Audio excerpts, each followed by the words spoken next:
Ang pangalan ko ay Cynthia Clark.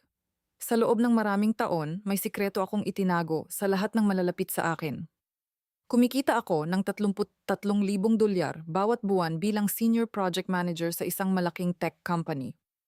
Dahil sa kinikita kong iyon, kaya kong mamuhay ng komportable ng walang pinoproblemang pera.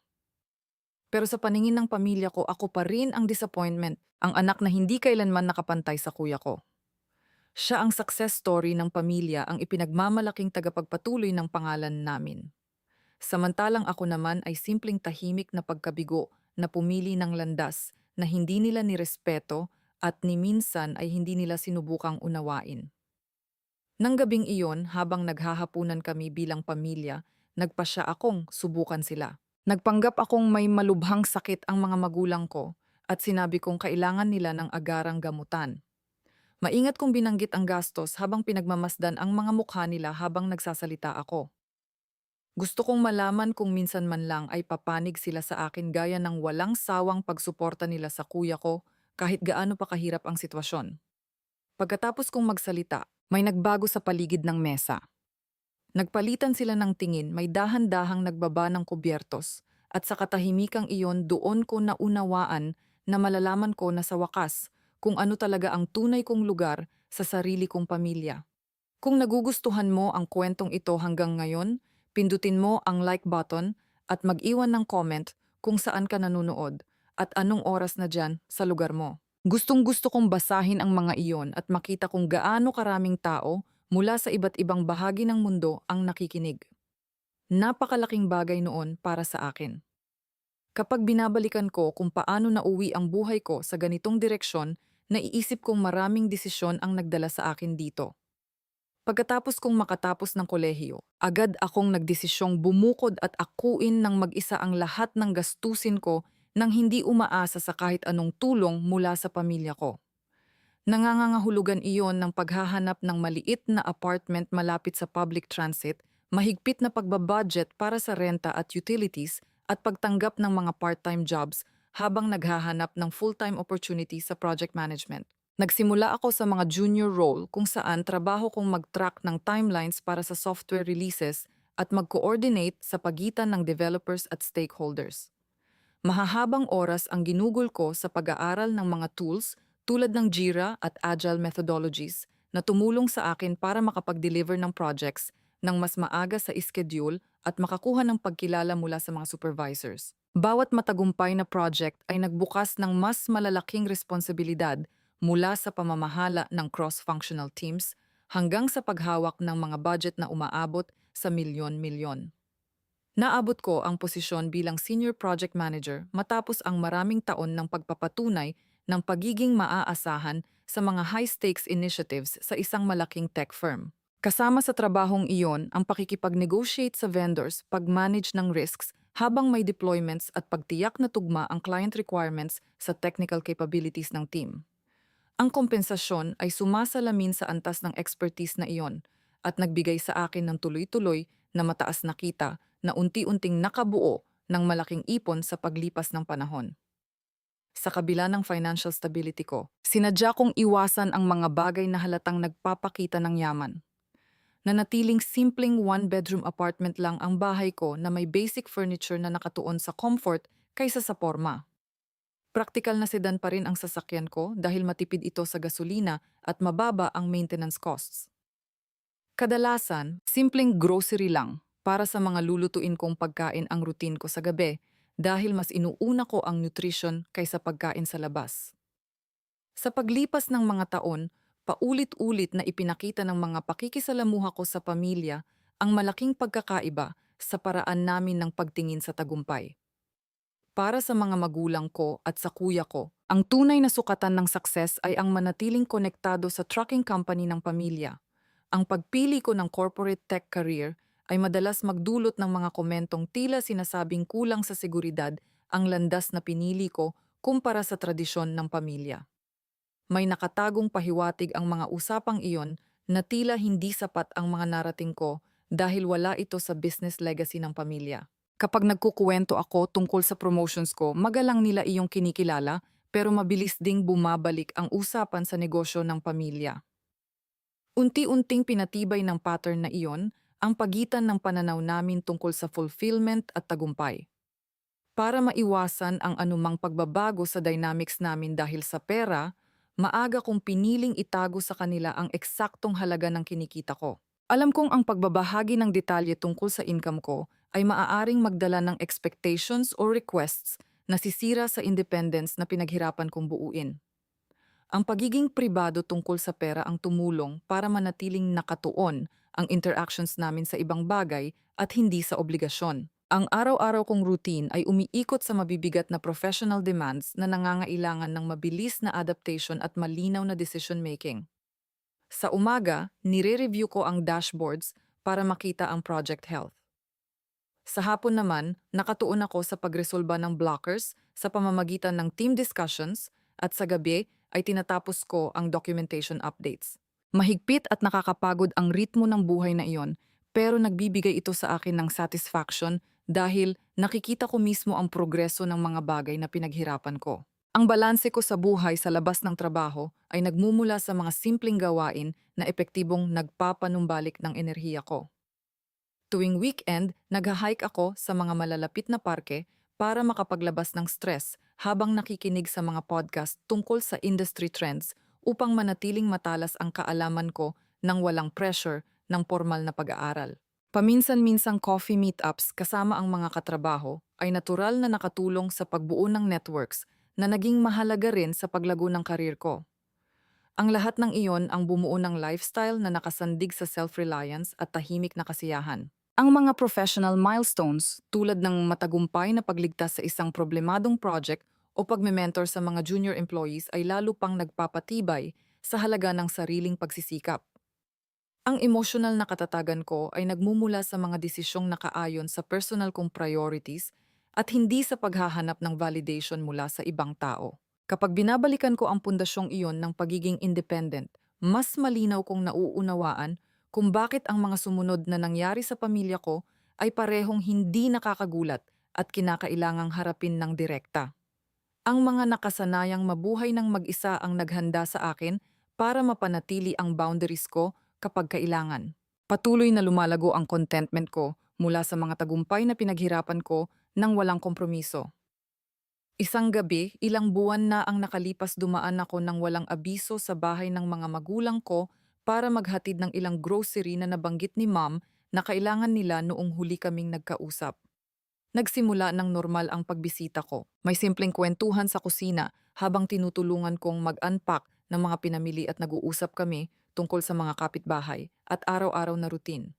Nakaupo si Dad sa sala habang nagbabasa at paminsan-minsang sumasabat tungkol sa panahon o lokal na balitang mahina lang na tumutugtog mula sa telebisyon.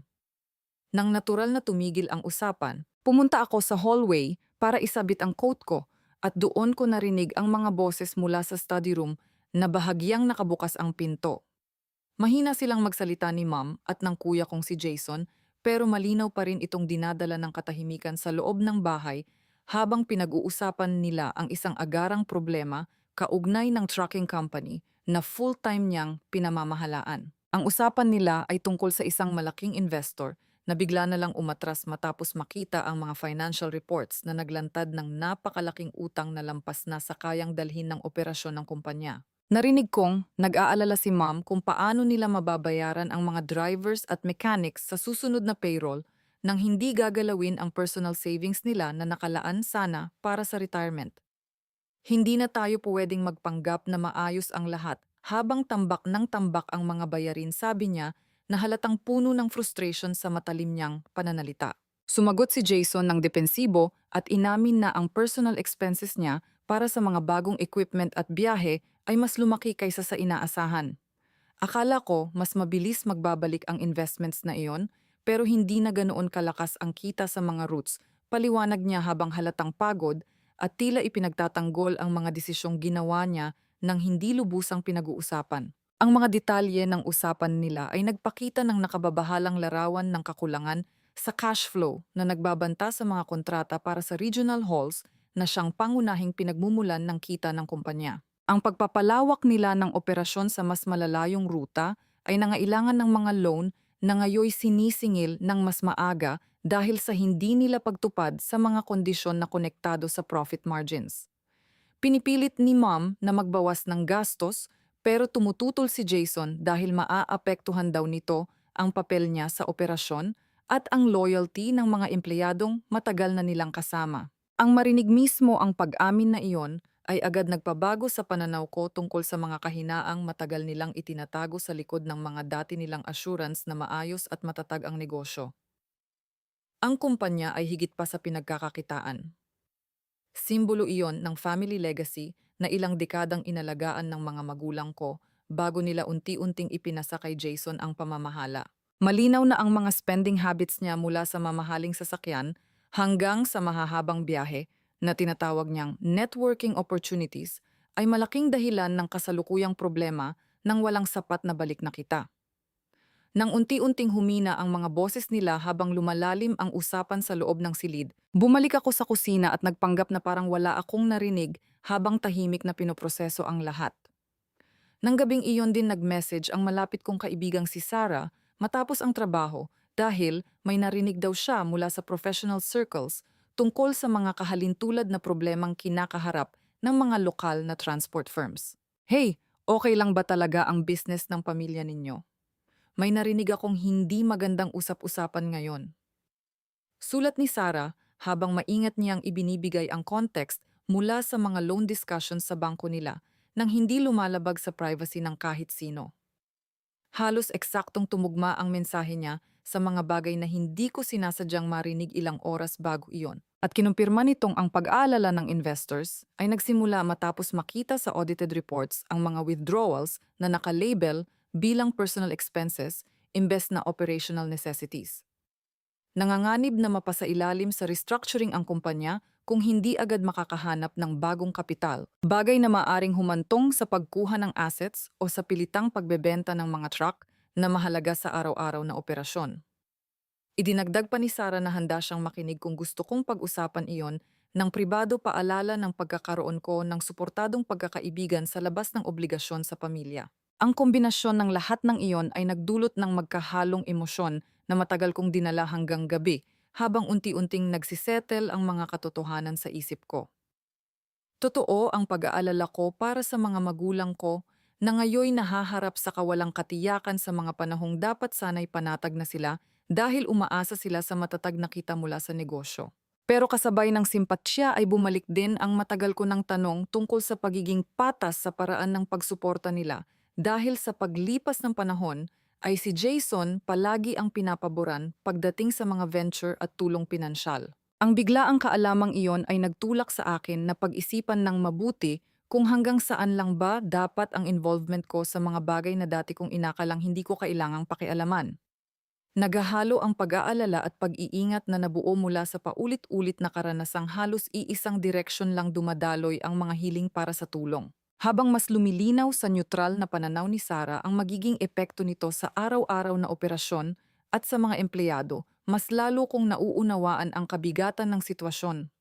Ang pagbisitang akala ko'y simpleng pagtulong lang ay nauwi sa pagbubunyag ng kahinaang matagal nilang itinago hanggang sa hindi na nila kayaning itago pa. Ang pride ng pamilya na nakatali sa trucking business ay ngayoy dumaraan sa tunay na pagsubok na higit pa sa mga optimistic projections na dati nilang paulit-ulit sinasabi. Nananatiling delikado ang balanse ng emosyon ko sa pagitan ng awa para sa mga taong maaapektuhan at ng matibay na desisyon na protektahan ang boundaries na matagal ko nang itinayo. Nang gabing iyon, pagkatapos kong umalis sa bahay ng mga magulang ko, sunod-sunod na bumalik sa isip ko ang mga alaala habang nagmamaneho ako pauwi at iniisip ang seryosong problema ng kumpanya na pinag-uusapan ni na Jason at Mom nang hindi nila alam na narinig ko ang lahat. Isang malinaw na halimbawa nito ay noong nagdesisyon si Jason na bumili ng 4 na kwartong bahay sa isang bagong subdivision malapit sa main dispatch center para raw mas mabilis siyang makaresponde kapag may emergency sa operasyon.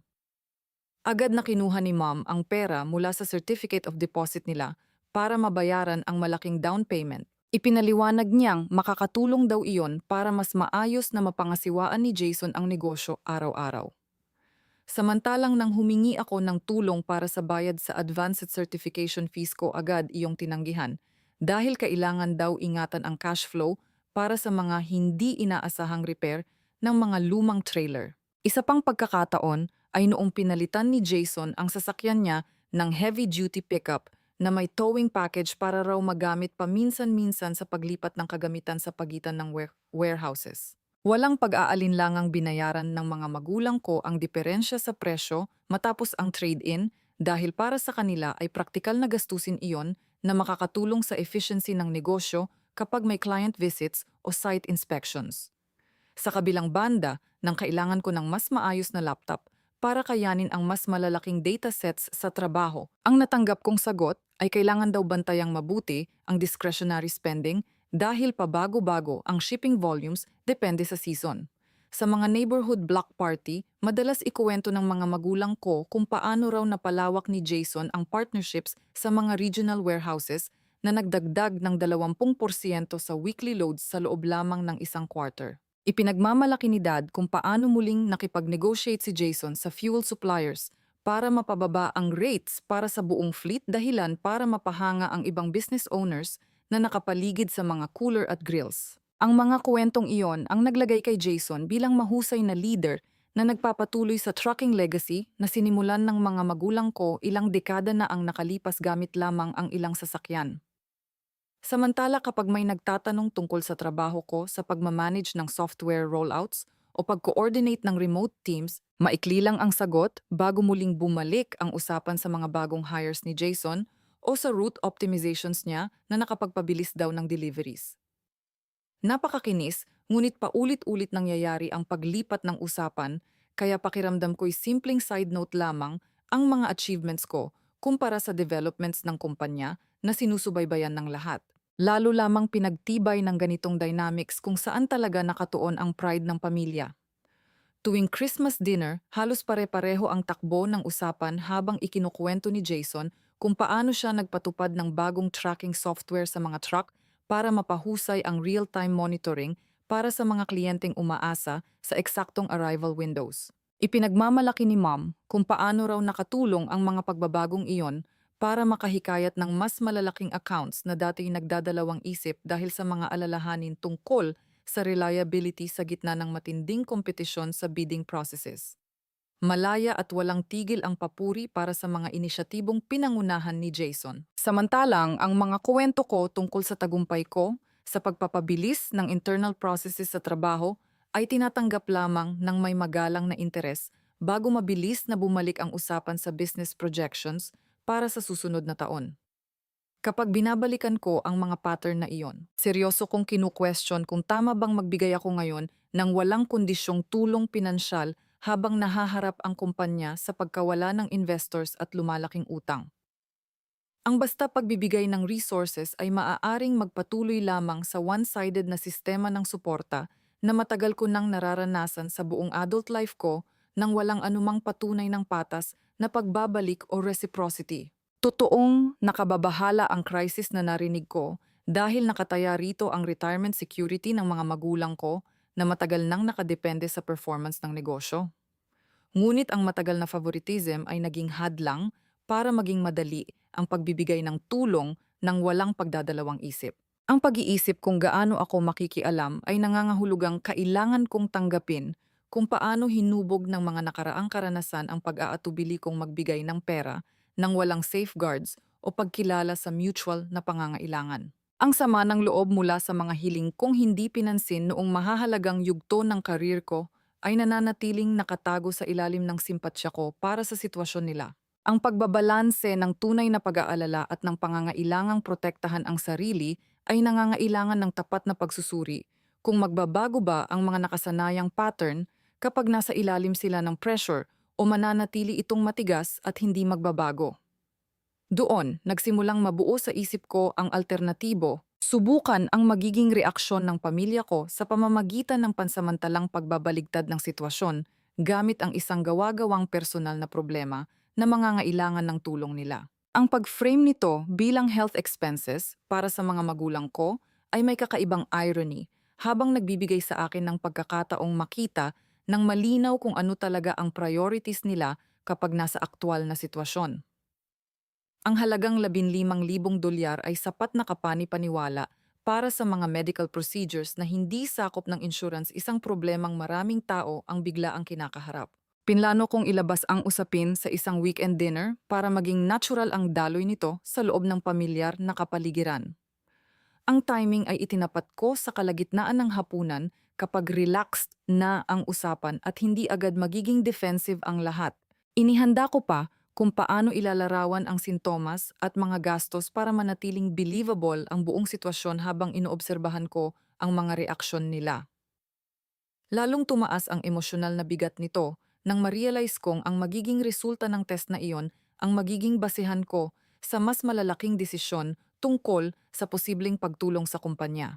Sa kabila ng lahat ng ebidensya mula sa nakaraan, may tahimik pa ring parte sa akin na umaasang iba ang magiging reaksyon nila. Ngunit mas tumibay ang desisyon kong tanggapin ang magiging resulta bilang kumpirmasyong kailangan ko para malinaw kong mapanatili ang boundaries ko moving forward. Ang planong iyon ay magbibigay ng insight na hindi ko makukuha sa direktang komprontasyon tungkol sa narinig kong usapan o sa matagal ng hindi balanseng trato nila sa akin. Mahalaga para sa akin na malinaw kong malaman ang antas ng reciprocity bago ko ilantad ang financial capability na pinaghirapan kong buuin ng mag-isa sa loob ng maraming taon. Ang nalalapit na dinner ay may potensyal na tuluyang baguhin ang dynamics namin batay sa katotohanang mabubunyag sa simulated crisis na iyon. Natapos ang internal debate ko sa desisyong magpatuloy ng maingat habang pinoprotektahan ang personal stability na pinaghirapan kong makuha sa sarili kong pagsisikap. Ang test na iyon ay hindi bunga ng emosyonal na impulse kundi isang hakbang tungo sa mas malinaw at informed na desisyon. Unti-unti akong naghanda para sa anumang ugaling lalabas kapag pansamantalang nabaligtad ang mga papel namin sa totoong sitwasyon. Nang weekend na iyon, sa bahay ng mga magulang ko, maaga akong dumating para matulungan si Mom sa pag-aayos ng mesa gamit ang ordinaryong mga plato na nakalaan para sa family meals imbes na sa espesyal na okasyon. Ang handa niya ay ang paborito niyang Sunday spread baked ham na may brown sugar glaze scalloped potatoes, na may makapal na cheese layers, at sariwang salad mula sa mga gulay na itinanim ni Dad sa backyard na buong sipag niyang inaalagaan tuwing tagsibol. Magaan ang naging usapan sa simula nang dumating si Jason, dala ang isang bote ng wine mula sa lokal na tindahan habang nagkukwento kung gaano raw siya ka-busy nitong mga nakaraang linggo dahil sa holiday shipments na nangangailangan ng mas maraming drivers at mas mahahabang biyahe. Sabay-sabay kaming umupo habang si Dad ang nasa dulo ng mesa na hinihiwa ang ham at si Mom naman ay nagpapasa ng mga serving dishes sa pamilyar na ritmong nabuo sa napakaraming magkakaparehong gabi sa nakaraan. Umiikot ang usapan sa mga ligtas na topic gaya ng epekto ng panahon sa delivery schedules at sa bagong tuta ng kapitbahay na gumugulo raw sa cul-de-sac. Magaan ang tawanan nang ikwento ni Jason ang isang maliit na problema sa shipment na mabilis din daw niyang naayos dahil agad siyang tumawag sa client contact. Hinintay kong matapos ang lahat sa pagkain at makapag-refill ng kape bago ko inilabas ang planadong paksa na ilang linggo nang mabigat sa isip ko. Bahagya akong naglinis ng lalamunan para makuha ang atensyon nila at ipinaliwanag na may natuklasang problema ang mga recent medical consultations para kina Mom at Dad na nangangailangan ng agarang gamutan upang hindi lumala sa mas seryosong kondisyon. Sinabi kong aabot sa 15,000 dolyar ang kailangang bayaran agad para sa mga test procedures at follow-up care na hindi ganap na sasagutin ng insurance dahil sa limitations ng policy sa ilang diagnostics. Natigilan si Mom habang umiinom ng kape at mariing ibinaba ang tasa habang ang ekspresyon niya ay naging halo ng disbelief at amusement. Seryoso kang humihingi sa amin ng pera matapos ang lahat ng taon na halos mag-isa kang namumuhay, sabi niya sabay tawa ng matalim habang umiiling na para bang sobrang katawa-tawa ng hinihingi ko dahil sa tingin niya sa naging buhay ko. Idinagdag pa niya na parang biro raw na aasahan kong sasagipin nila ako matapos kong umiwas sa kontribusyon sa pamilya sa loob ng maraming taon. Nakatingin lang si Dad sa tablecloth habang dahan-dahang tinutupi ang napkin niya nang hindi nagsasalita o nagpapakita man lang ng pag-aalala tungkol sa mga health issues na ibinahagi ko. Ang katahimikan niya ang nagbigay daan para tuluyang mangibabaw ang mapanuyang tono ni Mom nang hindi na niya kailangang magsalita para kumpirmahin ang pagtanggi nila. Sumandal si Jason sa upuan na may malawak na ngisi habang nagpapakawala ng pinalaking tawa bago sumabat. Hindi ba prank ito? Dumating ka rito na kunwaring nangangailangan ng pera kahit lagi kang umaastang sobrang independent para humingi ng tulong, pangungutya niya habang punong-puno ng sarcasm ang boses at pasulyap-sulyap sa mga magulang namin para makahanap ng kakampi sa pang-aasar. Nagpatuloy pa siya sa pagsasabing panahon na raw para umasta ako bilang tunay na adult, imbes na bumalik sa pamilya para sa handouts tuwing humihirap ang buhay. Ang buong reaksyon nila ay nakatuon lamang sa pangungutya sa ideya na, ako ang nangangailangan ng tulong ginawang katatawanan, ang seryosong usapan imbes na tratuhin bilang isang bagay na karapat-dapat sa empathy. Sumunod pa si Mom ng isa pang patama tungkol sa kung gaano raw nakakagulat na makita akong umaamin ng struggles matapos kong ilayo ang sarili ko sa family support systems sa loob ng maraming taon. Agad namang tumango si Jason at sinabing napaka-convenient daw ng timing, halos parang scripted para makagawa ng drama sa expense nila. Wala man lang nagtanong tungkol sa sintomas o mga posibleng treatment options.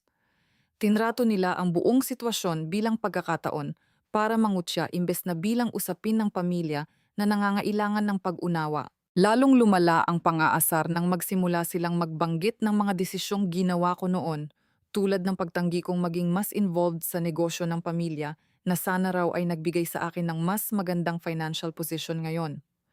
Puno ng tawanan ang maiikling katahimikan sa pagitan ng usapan na lalo lang nagpatibay sa pagkakaisa nila sa pagtawa sa akin. Pagkatapos noon, mabilis na lumipat ang usapan sa ibang bagay, gaya ng plano sa yard work, kinabukasan na para bang walang saysay ang sinabi ko at hindi na dapat pag-usapan pa. Sa huli, si Dad ay nagkomento na lamang tungkol sa dessert portions upang tuluyang ilayo ang usapan sa anumang natitirang tensyon. Samantala si Jason ay nakatingin sa cellphone niya habang may natitira pang mapangutyang ngisi sa labi. Halatang aliw na aliw pa rin sa nangyari. Habang nakaupo pa rin ako sa dining table, hinayaan kong manatili sandali ang pangungutya nila sa hangin bago ako sumagot sa kalmadong boses na ikinagulat ko rin dahil sa sobrang steady nito. Unti-unting nawala ang tawanan nila habang diretso ko silang tinitingnan at ibinunyag ang katotohanang matagal kong itinago. Kumita ako ng 33,000 dolyar bawat buwan bilang senior project manager, halagang bunga ng sunod-sunod na promotions at matagumpay na paghawak sa malalaking client accounts sa loob ng maraming taon. Halos agad na palitan ng katahimikan ang kaninay tawanan.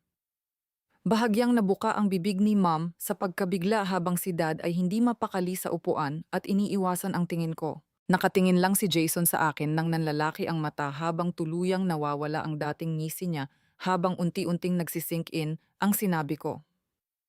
Nagbibiro ka ba? Walang paraan na ganoon kalaki ang kinikita mo nang hindi namin nalalaman, biglang sabi ni Jason na may halong disbelief at frustration sa tumataas niyang boses. Nagpatuloy ako at diretsahang sinabi na alam ko na rin ang tungkol sa napakalaking utang ng trucking company at ang totoong panganib ng bankruptcy kung hindi sila agad makakahanap ng bagong pondo para mabayaran ang overdue obligations nila. Napasinghap ng malakas si Mom habang tinatakpan ang bibig gamit ang kamay. Paano mo nalaman iyon? Hindi naman namin sinabi sa'yo ang buong sitwasyon. Bulong niya habang lumalaki ang mga mata at unti-unting nawawala ang kulay sa mukha niya. Sa wakas ay nagsalita si Dad sa mahinang boses na halatang puno ng kaba. Cynthia, kung alam mo na pala ang lahat ng ito, bakit ngayon mo lang binanggit sa ganitong paraan, tanong niya habang iniiwasang direktang kilalanin ang revelasyon tungkol sa kita ko. Malinaw kong sinabi na hindi ako magbibigay ng kahit anong financial assistance para iligtas ang kumpanya at ginawa ko iyon nang hindi nagtataas ng boses o nagpapakita ng galit. Ang matagal ng favoritism nila kay Jason at ang paulit-ulit na paglalagay sa pangangailangan at achievements niya sa itaas ng lahat ay tuluyang sumira sa natitira pang tiwala ko tungkol sa mutual support sa panahon ng kahirapan. Napuno ng luha ang mga mata ni Mom habang muli siyang lumapit sa akin. Hindi namin gustong saktan ka. Hindi ito tungkol sa pagpili ng panig. Akala lang namin mas kailangan ni Jason ng gabay sa negosyo pakiusap niya habang nababasag ang boses sa huling mga salita. Biglang sumabat si Jason. Come on, hindi mo pwedeng isumbat sa amin ang lahat ngayon na nasa totoong problema tayo. Hindi iyon fair protesta niya habang nakasandal pasulong na halatang desperado. Ang bigla nilang paglipat mula sa pangungungutya tungo sa paghingi ng tawad at pakiusap ay mas nagmukhang kalkulado kaysa tunay na pagsisisi, tila bunga lamang ng pagkakaalam nilang may resources ako na maaari nilang maabot. Please, Cynthia, maaayos natin ito bilang pamilya kung tutulungan mo lang kami makatawid sa mahirap na panahong ito. Pakiusap ni Ma'am habang pinupunasan ang mga mata gamit ang napkin. Mahinang dagdag naman ni Dad, ipinagmamalaki ka naman talaga namin sa sarili naming paraan. Huwag nating hayaang sirain ng pera ang lahat. Doon ko lalong nakita kung gaano kabilis magbago ang pag-uugali nila kapag may posibleng pakinabang na pabor sa kanila. Mas lalo lamang tumibay ang emosyonal kong distansya habang malinaw kong nakikita ang tunay na motibo sa likod ng bigla nilang pagbabago ng tono. Dahan-dahan akong tumayo mula sa mesa habang kinukuha ang mga gamit ko at sinabing kailangan ko muna ng espasyo para maiproseso ang lahat bago magkaroon ng anumang karagdagang komunikasyon. Tumayo rin si Ma'am habang nanginginig ang boses. Huwag kang umalis ng ganito. Pwede pa nating itong pag-usapan ngayong gabi, sabi niya, habang lumalapit at nakaunat ang mga kamay. Sinubukan ni Jason ang huling pakiusap. Pag-isipan mo man lang bago mo kami tuluyang i-cut off, sabi niya, habang halatang naghahalo ang frustration at desperasyon sa mukha niya. Matatag, ngunit walang galit kung tinanggihan ang mga iyon at ipinaliwanag na kailangan ko ng panahon na malayo sa lahat ng komunikasyon para malinaw kong maitakda ang boundaries ko moving forward. Ang pasyalis ko sa bahay ng gabing iyon ay may pakiramdam ng finality na nabuo mula sa mga katotohanang sa wakas ay lantaran ng nailabas. Habang nagmamaneho, pauwi agad kong naramdaman ang paggaan ng bigat na unti-unting naipon sa buong hapunan at sa mga nakaraang linggo. Ang distansya ay naging mahalaga para mapanatili ko ang mga desisyong nakabatay sa self-respect na ako mismo ang bumuo. Sa katahimikan ng biyahe, pauwi lalo lamang tumibay ang commitment ko sa pansamantalang paglayo na malinaw kong ipinahayag bago ako umalis. Ang mga naging reaksyon nila ang tuluyang nagkumpirma sa mga matagal ko ng hinala at nagtanggal sa anumang natitirang pagdududa tungkol sa tunay nilang priorities. Unti-unting dumating ang kapayapaan mula sa pagpili kong protektahan ang sarili kaysa piliting magkaayos sa ilalim ng nabagong sitwasyon. Natapos ang gabing iyon nang walang agarang pagtatangka mula sa kanila na habulin ako kaya kahit paano ay iginalang nila ang espasyong hiningi ko. Lalo pang tumibay ang desisyon kung panatilihin ang distansya hanggang sa dumating ang panahong magiging tama iyon para sa akin kung darating man. Ang komprontasyong iyon ang nagbigay sa akin ng closure na kailangan ko para makapagpatuloy ng hindi na binabagabag ng mga hindi natapos na expectation. Makalipas ang ilang buwan, opisyal na nagsampa ng bankruptcy protection ang lokal na trucking company matapos mabigong mabayaran ang mga utang sa bangko at sa natitirang investors na humihinging ng agarang repayment plans. Mabilis ang naging proseso nang magsimulang kumilos ang creditors na humantong sa liquidation ng assets kabilang ang pagbebenta ng mga truck at equipment sa auction upang mabayaran ang mga natitirang loan na nakasangla sa business property.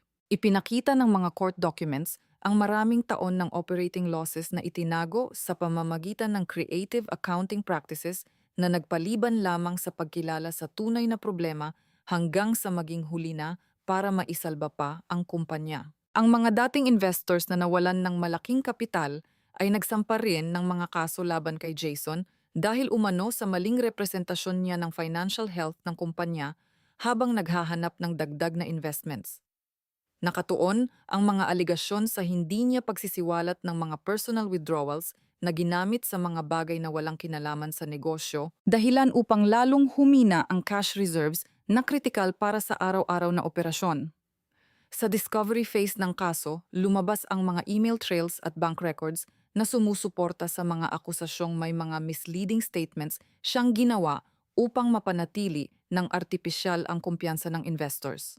Nahaharap si Jason sa formal na investigasyon mula sa state authorities tungkol sa posibleng fraud charges kaugnay ng investor solicitation materials na ipinamahagi sa loob ng maraming taon. Naglabas ng subpoenas na naguutos sa pagsusumite ng internal ledgers at correspondence na nagpakita ng malinaw na pagtatangkang itago ang tunay na sitwasyon upang maiwasan ang maagang pag-atras ng suporta ng investors. Maaga pa lamang ay pinayuhan na siya ng legal counsel na pag-usapan ang settlement options, ngunit lalo lamang naging komplikado ang negosasyon dahil sa patuloy na pagdami ng ebidensya habang pinag-aaralan ng prosecutors ang posibilidad ng criminal referrals. Tuluyan ding nawala sa mga magulang ko ang pagmamay-ari ng bahay nila matapos magsimula ang foreclosure proceedings nang tawagin ng bangko ang mortgage na matagal na nilang ginawang garantiya para sa negosyo. Dumating ang mga notice sa pamamagitan ng certified mail na nagsasaad ng mga petsa ng auction para sa bahay na ilang dekada nilang tinirhan dahilan upang magmadali silang mag-impake ng mga gamit papunta sa pansamantalang storage units. Kinailangan nilang lumipat sa maliit na apartment habang tuluyang naglaho ang equity na matagal nilang pinaghirapan dahil sa mga priority at desisyong itinakda nila noon pa man. Lalong dumami ang mga mensahe at tawag nila sa panahong iyon. Nagsimula ito sa simpleng updates tungkol sa mga court dates hanggang sa naging diretsahang pakiusap para sa financial intervention upang mapahinto ang proceedings o mabayaran ang mabilis na lumalaking legal fees. Puno ng desperasyon ang mga voicemail ni Ma'am tungkol sa posibilidad na mawala ang mga personal na gamit na ilang dekada nilang iningatan habang ang bihirang mga mensahe ni Dad ay nakatuon sa praktikal na pangangailangan gaya ng deposito para sa bagong matitirhan. Samantala, halo ng galit sa sistema at pakiusap para sa loans ang laman ng mga mensahe ni Jason upang maipaglaban ang mga kaso laban sa kanya o makapagsimula muli ng mas maliit na operasyon sa ibang lugar. Pare-pareho lamang ang naging sagot ko sa bawat kontak nila, tumatanggi akong makisangkot sa anumang rescue efforts o magbigay ng kontribusyon para sa lumalaking gastos nila. Maikli ngunit malinaw at consistent ang mga reply ko, inuulit lamang ang desisyong ginawa ko ilang buwan na ang nakalipas matapos tuluyang luminaw ang boundaries ko noong huli naming personal na pag-uusap. Pansamantalang bumaba ang dami ng tawag nang i-block ko ang ilang numero, ngunit may mga bagong numero pa ring sumusulpot mula sa ibang telepono o mutual contacts na pilit sinusubukang mamagitan ng walang tagumpay. Patuloy na lumala ang sitwasyon nila habang unti-unting inuubos ng mga legal battles ang natitira nilang resources nang walang magandang resulta na sapat upang mabago ang direksyon ng mga pangyayari. Nabigo rin ang settlement talks ng tanggihan ng investors ang mga terms na iminungkahi ni Jason dahilan upang mas tumagal ang public scrutiny sa local business news na patuloy na naglalantad ng mga detalye ng mismanagement. Hindi lamang pera ang nasira kundi pati ang reputasyon ng pamilya sa komunidad na ilang henerasyon nilang maingat na binuo. Habang pinagmamasdan ko ang lahat mula sa malayo, lalo lamang tumitibay ang paniniwala kung tama ang mga desisyong ginawa ko upang maprotektahan ang personal stability na pinaghirapan kong itayo ng mag-isa. Ang mga pagtatangka nilang hilahin akong muli pabalik sa mga obligasyon ay naging predictable na lamang dahil sa matagal ng pattern na lalo pang lumakas sa ilalim ng matinding pressure. Ang hindi ko pag-urong kahit minsan ay nagpanatili ng espasyong kailangan ko para sa sarili kong priorities na hindi na kailangang isakripisyo dahil sa crisis ng ibang tao. Ang mga consequences na kinaharap nila ay natural na resulta ng legal frameworks na karaniwang kinakaharap ng maliliit na family businesses na sumobra ang pagpapalawak sa gitna ng kompetitibong merkado. Walang dramatikong intervention ang nakapagbago sa direksyong matagal nang nabuo mula sa sunod-sunod na desisyon sa paglipas ng panahon. Ang pagtanggap ko sa mga nangyari bilang natural na resulta at hindi personal na pag-atake ay malaking nakatulong upang maging mas magaan ang emosyonal na pagproseso ko sa lahat. Ang distansya ang nagbigay sa akin ng perspektiba kung paano ako nabigyan ng pagkakataong ituon ang pansin sa mga positibong bahagi ng buhay ko nang hindi naaabala ng paulit-ulit na demands. Patuloy pa ring umusad ang mga problema nila sa pamamagitan ng mga legal at pinansyal na prosesong wala na akong bahagi Batamamaw. At ang mga landas na tinatahak namin ngayon ay matagal nang nagsimulang maghiwalay bago pa man lumabas ang lahat ng katotohanan. Malinaw na sa akin kung saan nagtatapos ang responsibilidad ko at kung saan nagsisimula ang kanila. Sa mga panahong ito, lubos nang naiiba ang buhay ko kumpara sa buhay na mayroon ako bago ang huling komprontasyon naming pamilya. Ibinubuhos ko na ngayon ang buong enerhiya ko sa mga professional projects na araw-araw akong hinahamon at nagbibigay ng mga resulta na ipinagmamalaki kong maabot sa pamamagitan ng teamwork at strategic planning. Maayos na tumatakbo ang mga meetings ko kasama ang stakeholders dahil wala nang mga external distractions na dating humihila sa atensyon ko palayo sa career goals na matagal kong dahan-dahang binuo. Ang mga relasyon na inaalagaan ko ngayon ay umiikot sa mga katrabahong pinahahalagahan ang collaboration at mga kaibigang nagbibigay ng tunay na suporta nang walang nakatagong expectations o personal na pakinabang. Magaan at malaya ang mga usapan namin tungkol sa technology trends o simpleng weekend plans na tumutulong para makapag-recharge matapos ang mabibigat na linggo sa trabaho. Ang mga koneksyong iyon ay pakiramdam na patas at reciprocal mga relasyong nagpapatibay ng tiwalang nabuo sa pamamagitan ng consistent na aksyon at hindi dahil lamang sa obligasyong dala ng dugo o pamilya. Ang araw-araw kong routine ay tuluyan ng naging komportable at maayos nagbibigay ng katatagang matagal na nawala noong panahong hinihila ako ng tensyon sa pamilya sa iba't ibang direksyon ng sabay-sabay. Nagsisimula ang umaga ko sa pagre-review ng task lists habang umiinom ng kape na timpladong eksakto sa gusto ko sa kusinang inayos para sa sarili kong efficiency lamang. Sa gabi naman, nakakapagpahinga ako sa pamamagitan ng pagbabasa ng reports o mga nobelang nagpapalawak ng pananaw ko nang walang pressure mula sa mga hindi natatapos na alitan na dati laging nasa likod ng isip ko. Kapayapaan ang naglalarawan sa karamihan ng mga araw ko ngayon dahil ang pagkawala ng paulit-ulit na demands ay nagbigay ng espasyo para sa personal growth na matagal na natabunan ng pagtatangkang panatilihin ang marurupok na balanse sa pamilya. Ang mga desisyon tungkol sa oras ko ay ako na lamang ang may control, kaya malaya kong naitutok ang resources ko sa mga bagay na nakaayon sa sarili kong priorities na matagal ko nang hinubog ng mag-isa. Ang katahimikan ay naging restorative imbes na pakiramdam ng pag-iisa at doon ko lalo nakita kung gaano kalaking mental energy ang dati kong inuubos sa pagna-navigate ng hindi patas na dynamics. Wala akong nararamdamang pagsisisi kapag iniisip ko ang tuluyang paglayo ko kina Mom, Dad at Jason dahil iyon ang desisyong nagprotekta sa boundaries na mahalaga para sa pangmatagalang well-being ko.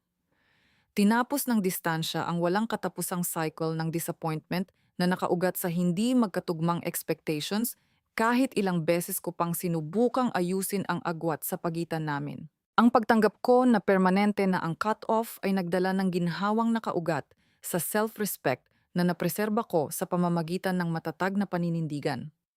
Unti-unti ring may mga bagong interes na pumuno sa mga bakanting espasyong iniwan ng pagkawala ng family contact. Nagsimula ako sa pagsali sa isang lokal na book club na buwan-buwang nagdidiskusyon tungkol sa non-fiction books tungkol sa leadership at innovation.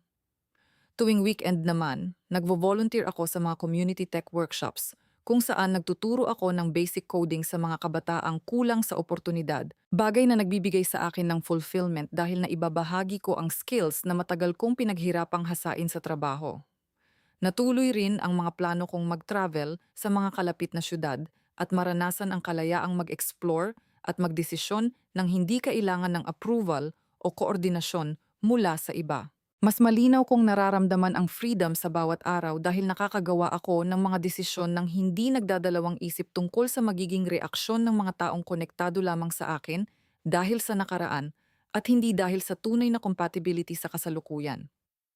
Ang mga financial decisions ko ay nananatiling pribado at may malinaw na layunin nakatuon sa long-term security at sa mga paminsan-minsang reward na tunay na nagpapaganda ng kalidad ng buhay ko. Ang autonomy na mayroon ako ngayon ay pakiramdam na natural at karapat-dapat matapos ko itong buuin ng paisa-isa sa loob ng maraming taon. Kapag binabalikan ko ang lahat, ang pinakamalaking aral na natutunan ko ay ang katotohanang ang tunay na pamilya ay nabubuo sa mutual respect at maaasahang suporta, hindi lamang sa dugo o apelyido.